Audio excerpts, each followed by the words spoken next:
Hello everybody, welcome to my video. Today I am in a different part of the property, so instead of cats running around, you might see and hear little and big dogs. So I hope they don't interrupt us too much, like they're prone to do.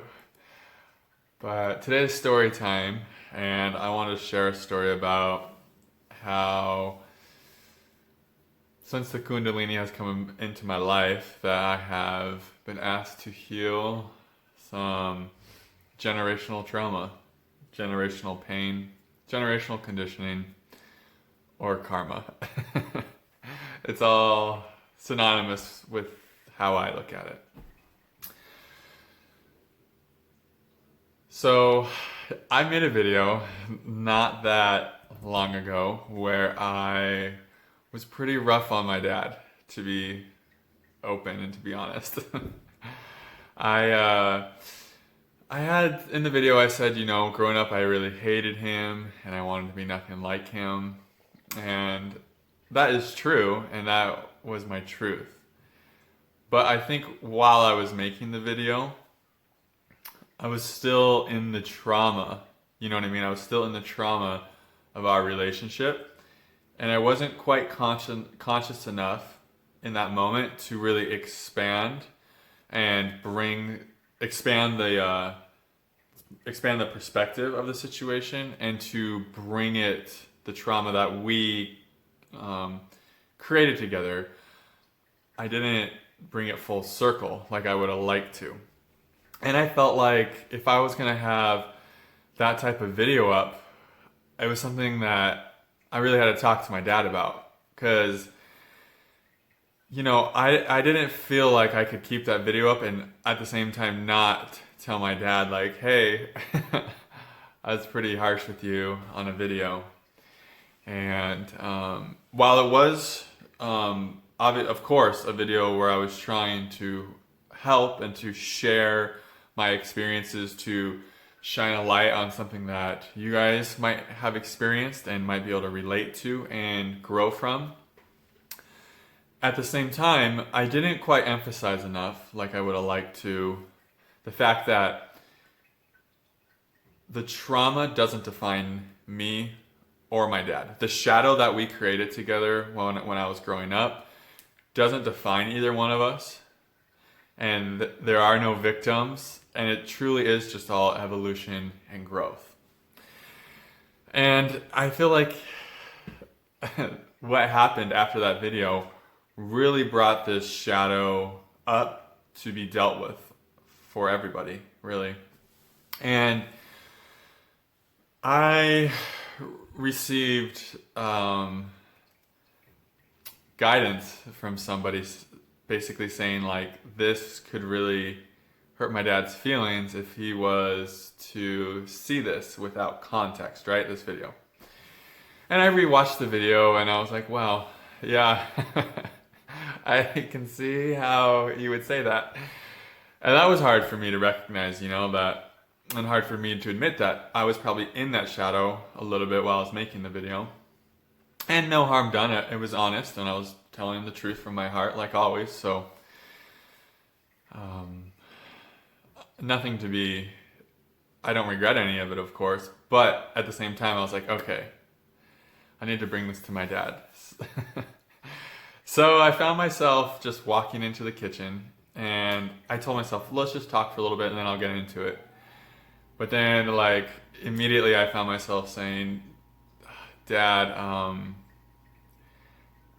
I made this video where I was trying to explain the evolution of how we grow or something like that. And I said that I hated you and that I wanted to be nothing like you when I was growing up. And I just felt like I was hiding something from you, Dad, by having that on YouTube so that the whole world could see it, and not telling you about it, And so I said all that somehow. I mean, I could barely breathe. My voice was shaking. I think he looked at me like, holy shit, what is he gonna say? Because I was like, Dad, I need to tell you something, and I could barely. He was probably like, oh, I don't want to hear this. This is not gonna be good. But he just laughed, and you know, my dad and I had the same exact relationship. I just thought that was part of growing up and becoming a man. And I just was like, I was starting to get a little emotional because I was feeling so much love for him in this moment when I was talking to him. And I just said, I just want you to know that I love you more than I ever have, and that I will always love you unconditionally. And I was, at this point, I just like really needed to hug him. So I was like, can I hug you? And we had our, we had our first real embrace in, I don't know, who knows how long, but it was really a cathartic experience for everybody, because when I was telling him, and afterwards, a good friend had told me, like, he already knew that I hated him growing up and that I wanted to be nothing like him. This was no shocker to him. So I was just taking this shadow that was there and bringing it into our awareness. Essentially, awareness is the light. So I was bringing the darkness into the light. And that's how we heal trauma. And it's not easy. It's fucking hard. And it takes some humility. And it can be messy. I didn't handle everything perfectly, of course, and nor will you. And that's not what healing's about. It's not being about perfect. It's about just being honest and humble, really. I found that humility goes a long way, because when you're humble and you can be more forgiving, and you can be more accepting, and you can see, the shadow of trauma isn't just created between you and this one person. Like, this shadow existed between, like my dad said, him and his dad. And I'm sure it existed between my grandpa and my great-grandpa, and on and on and on, right? This is something that's passed down through the generations. And so me and my dad, we more or less just inherited and absorbed this trauma, pain, karma, whatever you want to call it. And the beautiful thing is, though, when we step into this darkness, when we step into how uncomfortable it can feel to have these conversations and to unearth the darkness, we put an end to that lineage, that generational movement of darkness. And now we have a real opportunity to build something new as we work through the old, right? And I'm not saying as you work through your trauma, it's just all instantly magical and perfectly healed. No, that's not how this works. It's a process. It takes time and patience. But you realize, like, oh, this is exactly how it was all supposed to happen. And the reason we know that is because it happened the way it did. And I think this is such an important part of becoming more conscious, is becoming aware of how you contribute to existing shadows. And I've always said this one thing about my dad, like, he's out, in that video I said he was emotionally unavailable and we never had like a meaningful conversation and all that. But then with more perspective and with more awareness, I saw that, I also was emotionally unavailable, and I also have not initiated any type of real meaningful talk. And I also tend to close down and shut down with him when things get real. And these are just learned behaviors. Just like his behaviors towards me are learned, and on, his dad and his grandpa, whatever. And that's what trauma and karma is. It's just unconsciousness. It's just the darkness that doesn't know it's God yet, and that doesn't know it's light. And that's why we're here, is we're here to alchemize. We're here to become masters of integrating our darkness into light for ourselves, so we can self-love, and for the collective, so we can love others unconditionally. So yeah, I just wanted to share my story about how I've been feeling called to, and it's not like some savior complex, you're gonna heal everyone. No, you heal yourself, you go within, and then that leads you to transforming your outer experience and your outer relationships. First, we must, transform our relationship with ourselves.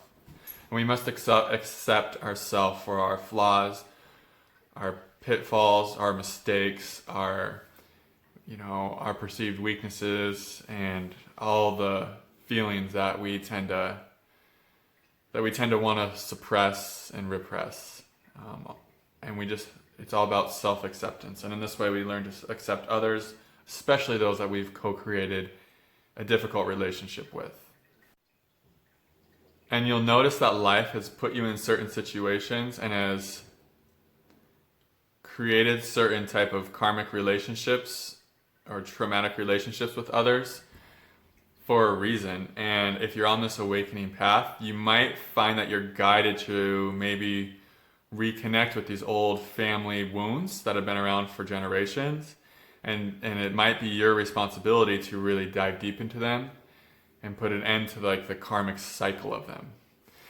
And I feel like that's why I've been so guided to come back here to the prairie in central Montana. Not only is it a beautiful place to undertake my own inner journey of writing and making YouTube videos and starting a coaching business and just trying to bring my heart-centered passions anchored in reality. But also I feel like I was brought back here to reconnect with my parents and to really develop a new type of relationship with them that's just more based on me being who I really am, and this, like I keep saying, it's not always easy, it's not perfect, and we're not going to be perfect at this. We're not expected to be. We're just expected to continue to open our hearts, to keep trusting, and keep surrendering to the process, because it can be quite a ride. So that's my video for today. I really hope you all enjoyed it. Thank you so much for watching, and I will see you in the next video. Namaste.